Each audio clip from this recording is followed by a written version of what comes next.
Tapos pagkulo na siya, dahan-dahan na lang yung ano, yung ating painin. My goodness, ang usok. Papakita ko sa inyo kung paano natin siya lalagyan ng mga bao-bao. Alo, ang linggit pa no. My goodness, di ko na video. Ang linggit pa nung sisiw na dalawa. Sinakyan na nung isang baby nung kuya. Ate kuya ko pa. Ay, linggit pa eh. Guys, ang usok na buwelo pa ako.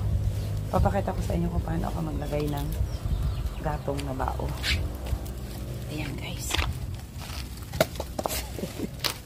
Ang usok.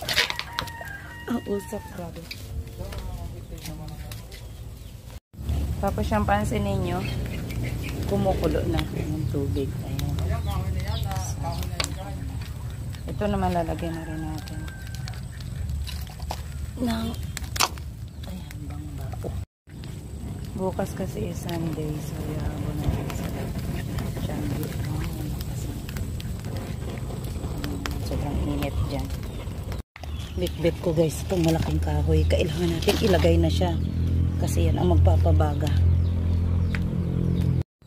Tapos overnight na siya to guys, dyan maluluto. Ganon din yung isa. Ang ganda ng limas, diba? Mausok nga lang. Iiyak ka dyan, luluha ka ng totoo.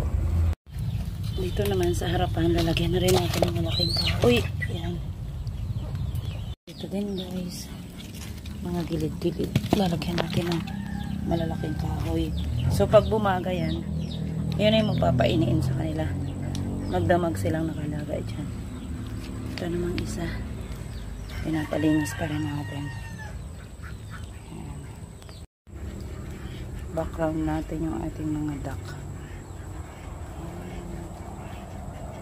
Yung mga kahoy-kahoy natin dyan.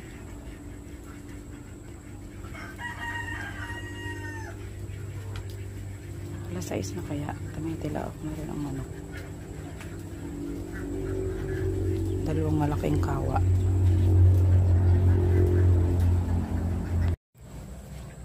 Ang ganda ng apoy. Oh, yan ipainom ni Pantibig siya.